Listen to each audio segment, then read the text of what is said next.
Hola a todos, ¿cómo están? Buenas tardes. Estamos aquí con nuestro segmento de películas internacionales. Tenemos a Peter Rixo de Polonia y tenemos a Christian Newman de Luxemburgo que nos están acompañando el día de hoy para platicarnos de sus largometrajes. Nos encontramos en la edición número 9 del Festival Feratum.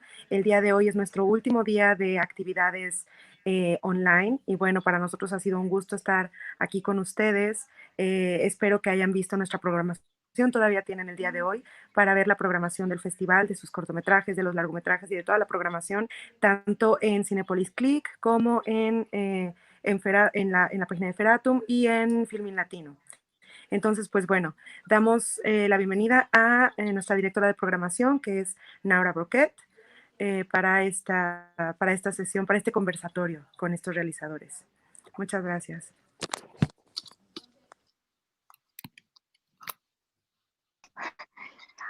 Hola, ¿qué tal? Muy buenos días. Este conversatorio será mitad inglés, mitad español o en inglés, dependiendo. Muchas gracias. So, welcome. Thank you for being here with us today. Christian, Peter, it's a pleasure to have you here with us. So, I would like to start with Peter. You won Best Sci-Fi Movie. I am it's a wonderful movie, a very poetic one. Can you please talk about your process of creation, please? Okay, I just heard about it, so I'm amazed and thank you for this honor. Actually, that we won, so I'm really, really happy about that. Deep gratitude. So, about the process, the whole story started off as a book, actually, as a story for a book, and it was published like 3-4 years ago, and this was the seed of the story, you know. And when we started to adapt, I wrote the book. When we started to adapt, I always thought that I wanted to tell a story about a very human story, about something which is very hard to talk about for many people, mental disease. But I wanted to talk it in a very non-literal way, you know.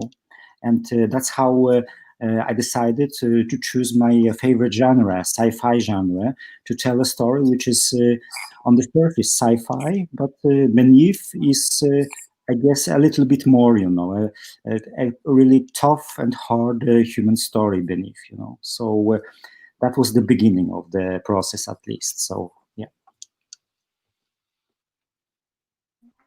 And what were your main influences? My influences, oh, there are a lot of movies here, but you know, my movie I call something like inner space sci-fi, you know.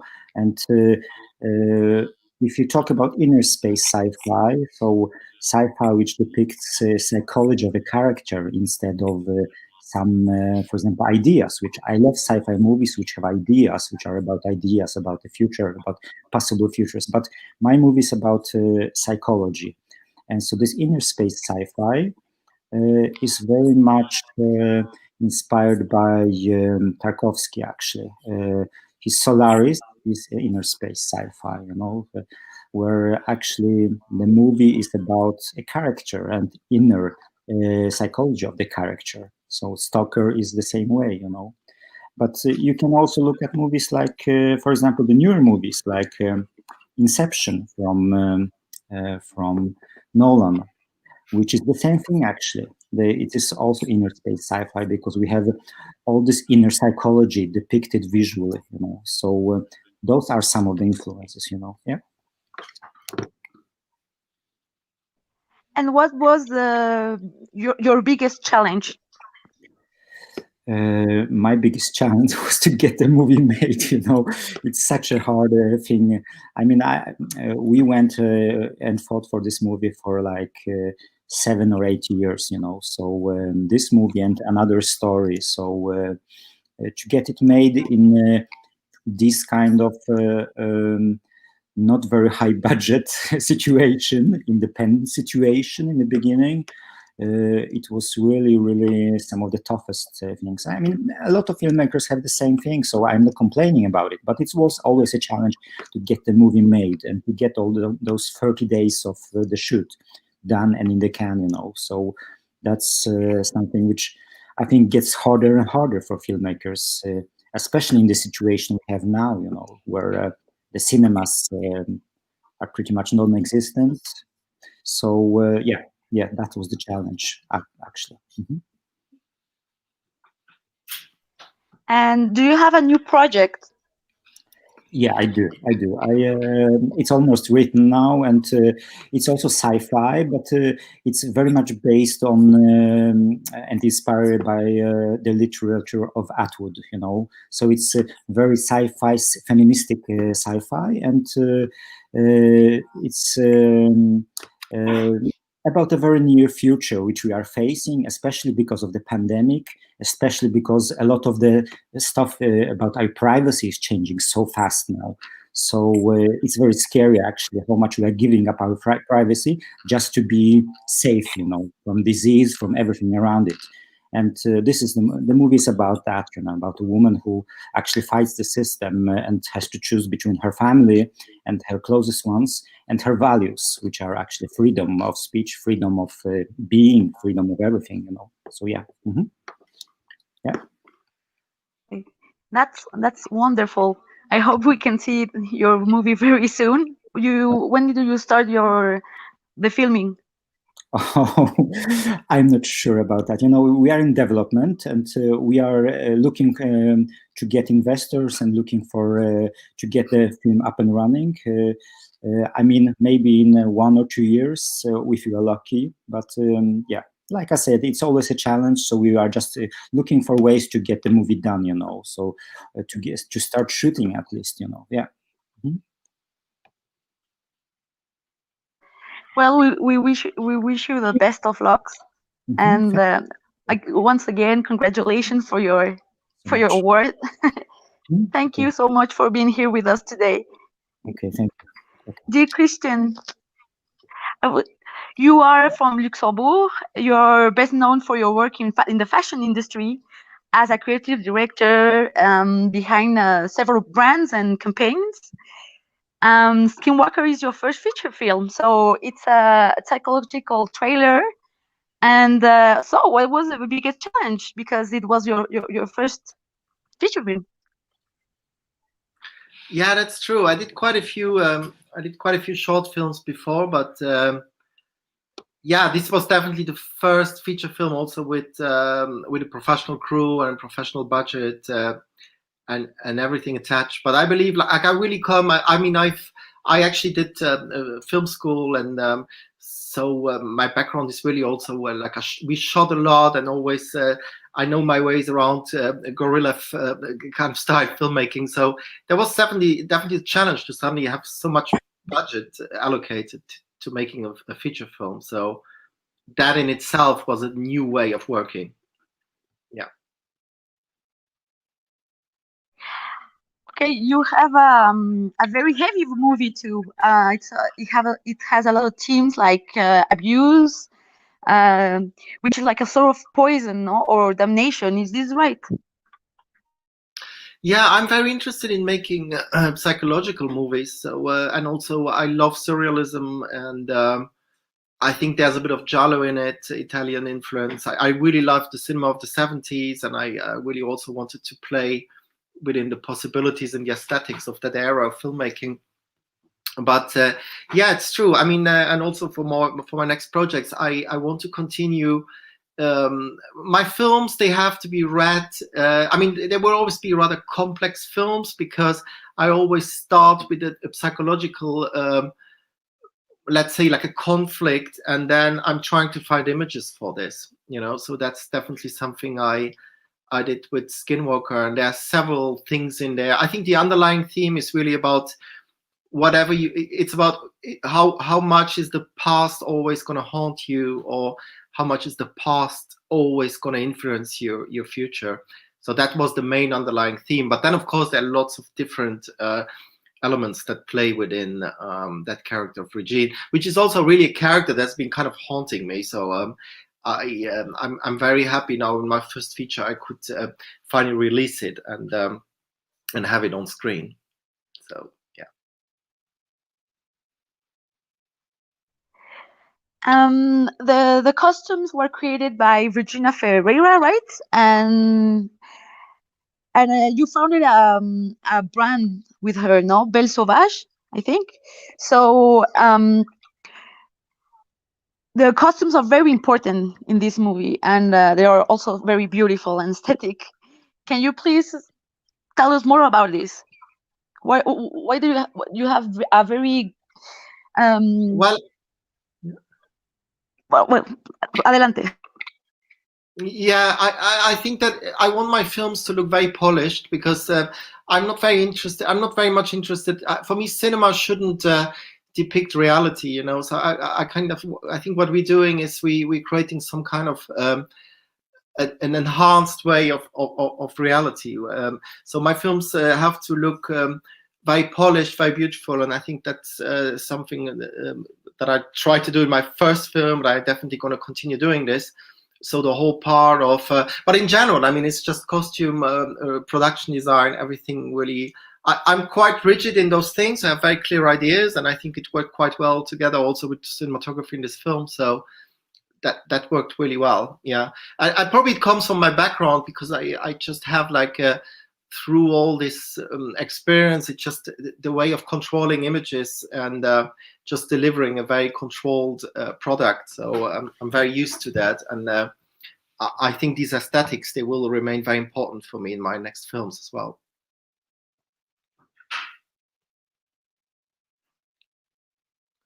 So this psychological thriller stars Udo Kier, Amber Anderson, and Jefferson Hall. Yeah, Jefferson. Yeah. So so how it was to work with someone like Udo Kier, that is very a known actor, and in a first movie that is a challenge. Yeah, it's been really great. I mean, it just confirms what we're always saying, like that people who really have a kind of an important career and they can choose and pick the movies they're working on. You know, actually, you know, they're very easy to deal with. I think as long as you convince them with I think Udo was actually convinced really just by the script. We hadn't met.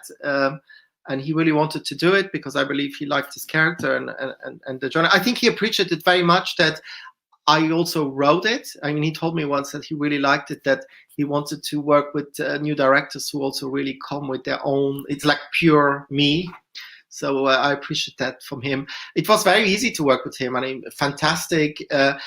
With him, we kind of, I think at some point you need to give them a bit of room, because these actors, they demand the room to fill their character and give them a certain freedom as well to fill it, because I tend to be very I have everything so clearly and planned, and I believe that with actors like Udo, for example, you have to give him a certain freedom as well to then come up with ideas, and so that he can make the character definitely also his own one, and I think that worked quite well. I fortunately saw that quite early on, and it was a great collaboration. I think this was his 280th movie, so it was my first. So you know, he doesn't have anything to prove. So it's really great. The only thing on this film, he had a lot of night shoots, so it was definitely tough for him. But very professional, took it great, and it was fantastic working with him, because he brought the character alive. You know, same for Jefferson, who just came from Halloween. I think that was I don't know, 300 million production, and then he came straight to my film, but still he really liked it. I auditioned him in London and we got along straight away. He really filled that lumberjack character because he really has that part in him as well.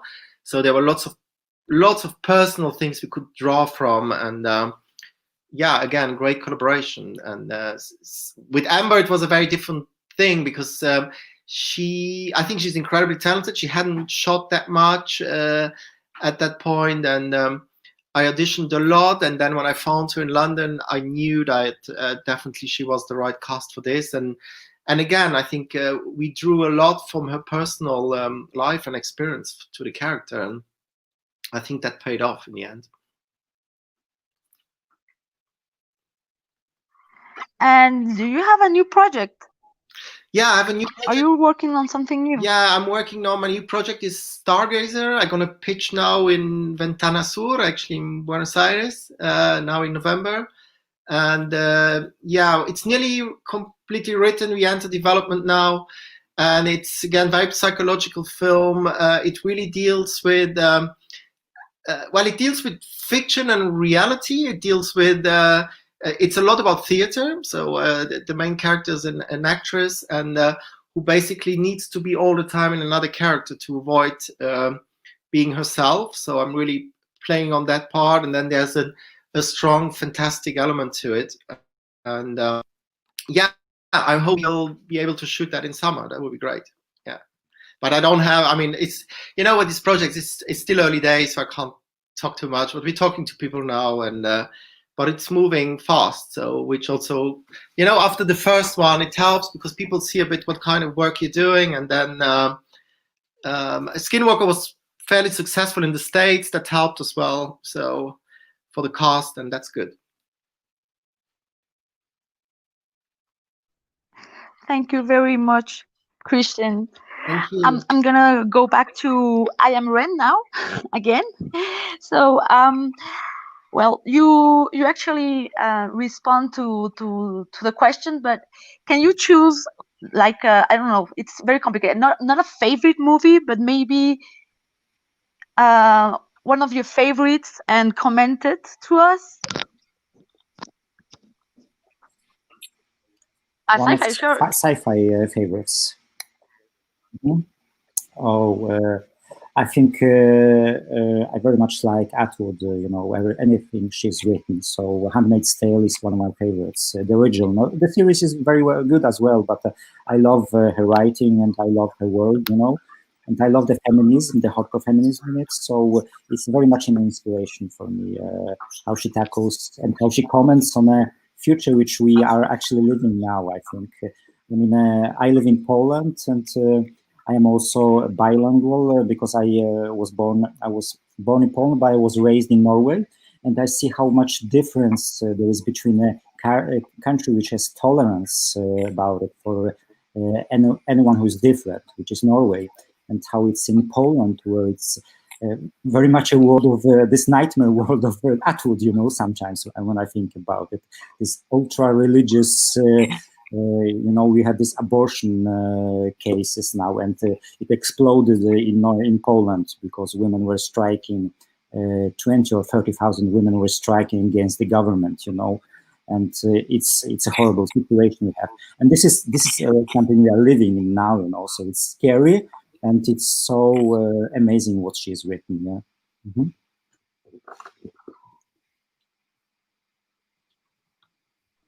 Yeah, she's an amazing author. Actually, I like the theory even more than the book, Mm-hmm. but I think it's, well, okay. both are great. We had a few comments, and one of our viewers wanted to say that your movie was her favorite one. So thank you for this great movie, and we wish you all the success. And thank you so much for being here with us today. Okay, thank you as well. And thank So you for now, the Christian, it's the same question. Can you please choose your favorite movie or an important one, and please comment it to us? Oh, that's a very hard one. I don't really think I can pin it down to one. Like I told you, for example, like a filmmaker that I absolutely think left a deep mark on me is Buñuel, because I had so many of his films which I saw early on, you know, even before I started studying film, that left deep marks on me, because I think in general, like, for example, now I also really like, for example, when we have a Polish filmmaker, I really like also Sulawski is a very important filmmaker to me, because first of all, I mean, then there's Godard and the whole thing. I really like to basically, I mean, it's great if you kind of know this the cinematic language, but then again, I think it's great if you just break it in a way, and I think it's, for me, it's always the challenge to, as I said before, find the right images for actually they tell you something completely different, but because, as I said, I'm not so fond of reality, but than finding images that you depict from reality, but actually link to an inner psychological state. So I think these masters definitely are of a big influence to me. If that answers your question somehow. Yeah, sure. That's perfect. Okay, can you please give a message to our audience? Maybe we can start with Peter. Well, I'm very glad that you saw my movie and every movie at this festival, and thank you for showing the movie. I'm amazed that we were able to screen it at your festival. So I'm very grateful to the organizers and to everyone around. So thank you for the public for watching. Christian? Yeah, I can completely second that. I mean, it's like an absolute honor, and I mean, we make these movies because we obviously want them to be seen, and it's just great when the films travel and somehow can probably inspire or reach people. So thank you for that, giving us that opportunity, and then in general, yeah, I guess just stay weird and stay true to your whatever you have inside, Okay, thank you. Okay, Carla has a question for you, so please go, Carla. Hi guys, hi again. Yes, you know what? Here in Ferratum, we have a lot of viewers that they are also trying to get into the film industry. You know that they enjoy the genre and they enjoy making movies. What would be your like, particularly speaking about like to filmmakers, young filmmakers? What would be your suggestion for them? How would you what would you say to encourage them to keep going, and how would you, I don't know, would you recommend for them to start their careers? Because it's not an easy career to be in. So I'm pretty sure they are wondering how to make the first move. Who's going first? Yeah, go ahead. Okay. Well, I've learned. I mean,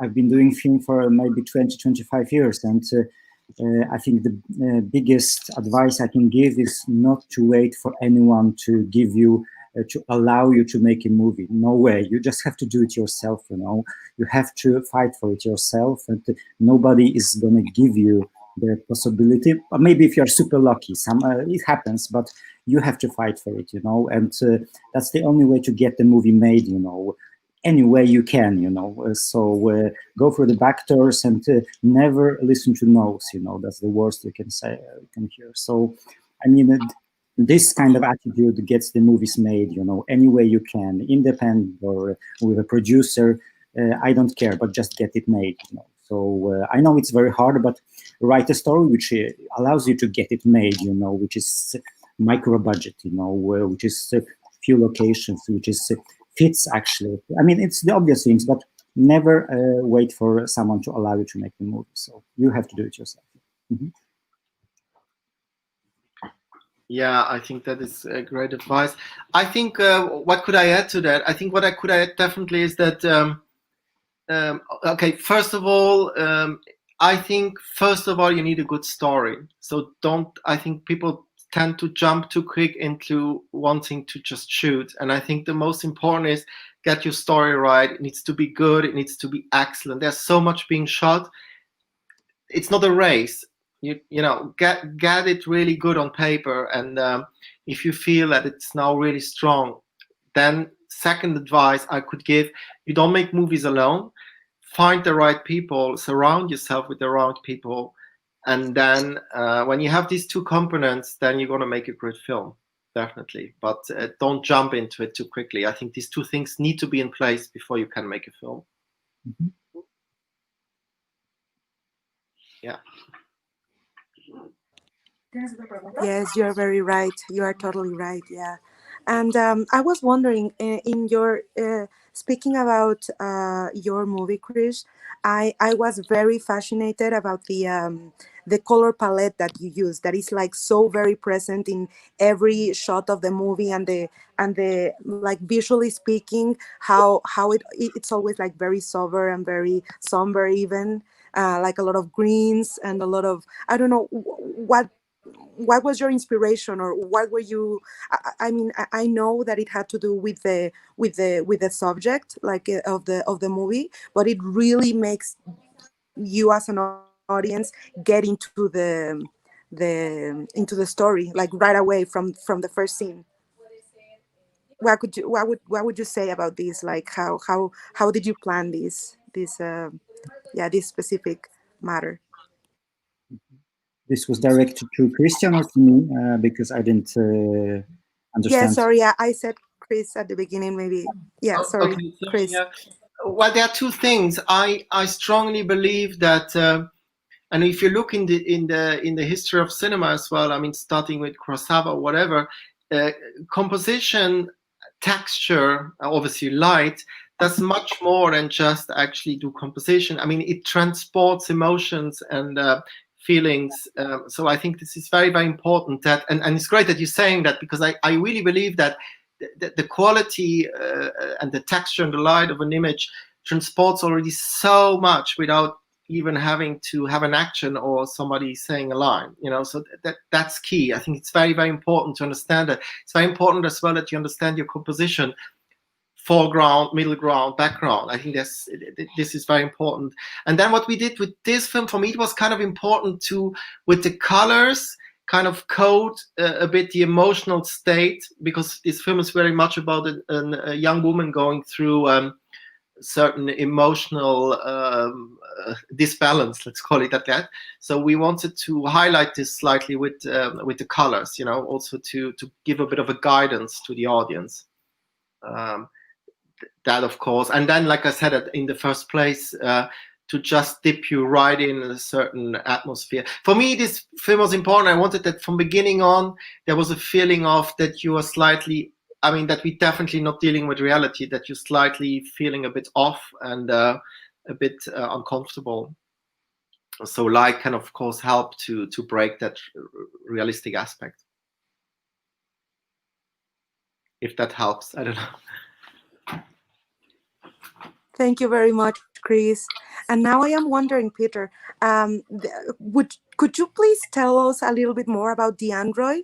I think it's something that really, like made the audience getting to the movie with. What else can you tell us about the android? Mm-hmm. Well, like I started, the android was always supposed to be a kind of metaphor, which we are not aware of at the beginning, but a metaphor on maybe several levels, actually, because first and foremost, I wanted to tell a story about a character which is struggling very much with her own mental disease. That's one thing. But on the other side, there is also an analogy of how women are treated, actually, and how they are supposed to be in the view of our society. So they're supposed to be the perfect mother, the perfect woman, the perfect housekeeper, the perfect everything, So she tries to do that, but then she fails and she dysfunctions, So what do you do about that, So yeah. So this is this is a beginning about for the story. Yeah. Yes, thank you. Now, before we go, I've really been wanting to ask you, Chris, is there a specific reason why the mother, why you chose, to be a makeup for the mother, and not choose like an old woman or an older woman for the character? Well, how would I say? I mean, there was a choice to be made because we have this flashback scene. So having an older actress would have been difficult, because then I think you can age actors, but to make them younger, it's a bit more difficult, So I guess it's a very technical reason to it. Probably a little sidekick. I mean, that was definitely the reason. Little sidekick to it. the actress playing the mother is a very known actress here, so it was also very interesting for the audience to see her in a very different way once. But it was definitely the first one. It's a very technical reason. And also in this film, we really chose to go. I mean, with the mother, it's probably a bit less obvious, but with Isaac, for example, we really chose to go very old school on the whole special effects makeup, and so that was a part, an aesthetic choice of this movie.